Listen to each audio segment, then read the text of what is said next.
I've been living happy for almost a year now.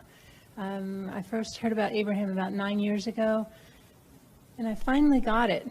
I think when Esther first talked about staying on the high-flying disc and getting up and doing it, staying there and not falling off, and that really which was the discussion before Wobble Free, yeah. which is about finding something that feels good, and because there's no resistance, it just feels better and better and better and better and better. In other words, that high-flying disc is what happens when you're not continually introducing resistance that keeps you from moving upward. Yeah. So I started off gradually, and then to build up momentum, and now I'm really living happy 90% of the time, if not 100% every day. And there's always something that I find delightful.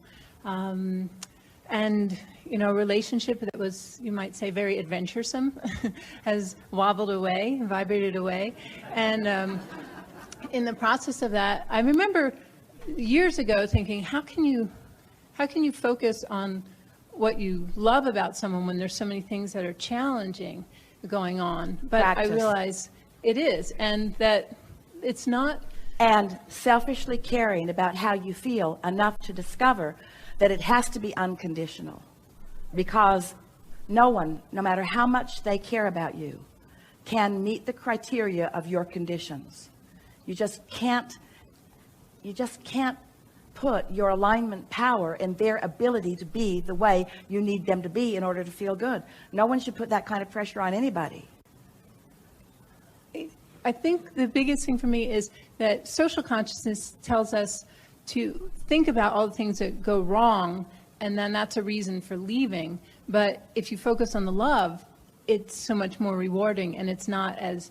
And why? Because if you're focused on the love, you're in concert with who you are. And when you're in concert with who you are, you have clear view, and you have a vibration that's dominant, and you will attract to yourself exactly what you want. In other words, your grid, that's what we were calling this vibrational atmosphere that you're creating. It fills in with what you are vibrationally accomplishing. So let's say you have a relationship with someone who has many characteristics, some of which you really adore and some of them you don't, not so much. But you're not basing the way you feel in this moment in time, or this one, or this one, or this one, based upon the pros and the cons of something. You're basing the way you feel on your desire to feel good, and your practiced tuning yourself to thoughts on all kinds of subjects that do feel good. So you've got a frequency going on that is about alignment with who you really are. So you are most of the time in perfect alignment with that broader part of you. So who you really are is having this conversation. Who you really are is thinking about this person. Who you really are is focused here. Who you really are, meaning the whole of who you are. You're not using them as the excuse not to be the whole of who you are. And hear this matters. You're also not using them as the excuse to be the whole of who you are. You hear that? Somebody the other day was talking about, oh, he loves to go to the top of this mountain, and it's so breathtaking and so lovely, and it tunes him in so well. And we say, that's a lovely thing. We want you to go there often. But don't make your alignment conditional on being on the top of the mountain, because when you're in a valley, then you're not going to feel so good. In other words, let your alignment come first, and your inspiration to go wherever you go to come next. So here's this person who has many characteristics, and you've tuned yourself because you care about feeling good. So you've tuned yourself consistently to feeling good, and so you are consistently not just on the subject of relationship, but on the subject of everything that's important to you. So now you are viewing this person through this aligned, you've come home, it's the whole of who you are, and now it's logical that those aspects that are in perfect vibrational alignment with that appreciation you feel would be the bedrock, the basis of your relationship. It just has to be that way. Yeah. So now, as I go through my days, wonderful little things happen all the time. Like I'll be walking in the woods, and I had a thought, oh, it'd be nice to take a picture of myself with my dog. She's 15 and we're walking in the woods. And then 3 minutes later, someone stops and they're a tourist. And there's always locals there, no tourists in this area. And they say, oh, can you take a picture of us? And, oh, let me take a picture of you with your dog. Within 3 minutes, just having an interest, so and then it shows up. That's what we mean about the thoughts turning to things. That's what we mean about the path unfolding beneath your feet. That's what we mean about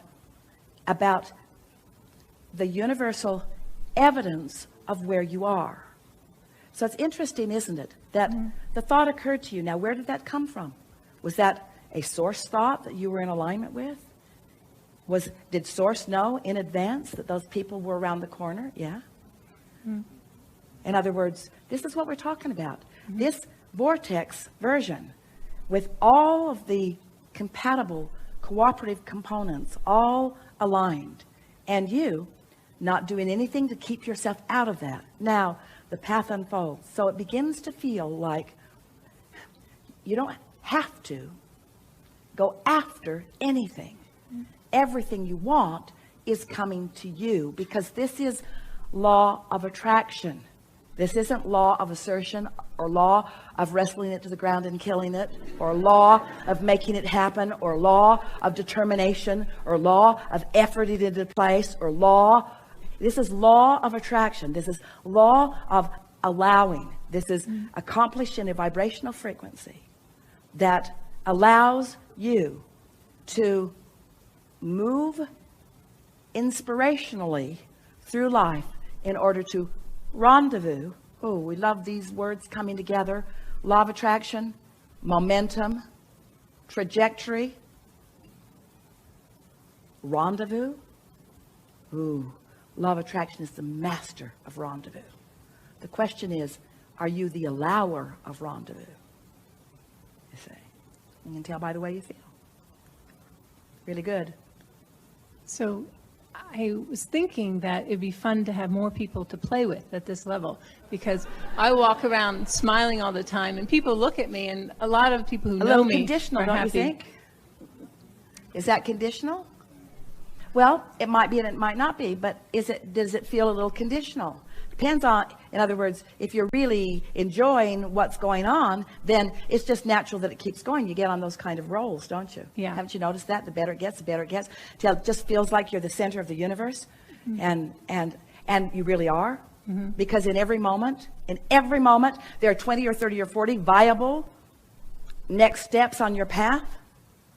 And if you have shown yourself that it's only the next step that matters anyway, because you're not going to make a quantum leap into that condition that you think you need, it's just the next step, the next step, the next step, then, oh, isn't it fun? The next step and the next step and the next step and the next step and the next step. Isn't that what life is about all day, every day? This step, now. The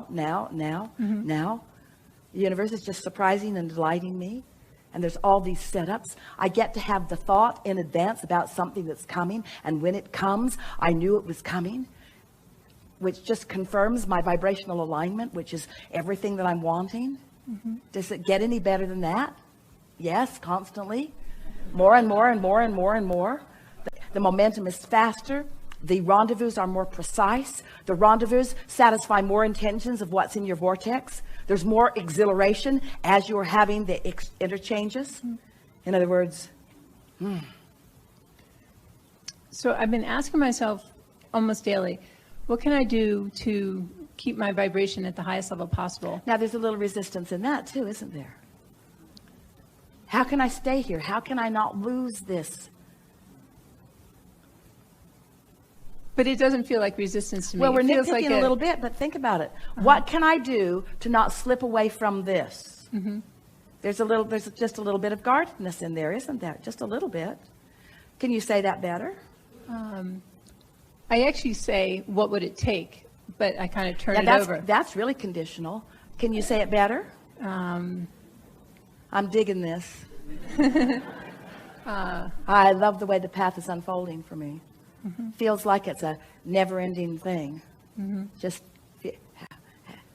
everything is always working out for me. I've got this. can you feel the difference? Yeah. We are really fine-tuning here. We are fine-tuning, but then that is your work. Look at you. Look how well you are doing. Look how much of your world is really, really wonderful. And acknowledge that you are fine-tuning, you see. But you're fine-tuning, fine-tuning to be joyful in every moment of life. It's really worth it, you see. Not just happy on vacation. Oh, yeah. Why are you so happy? I'm going on vacation. How much vacation do you get? 1 week a year. I'm usually happy the week before and much of the week during. But halfway through the week, I start noticing that it's almost over. And I start thinking, how can I prolong this vacation?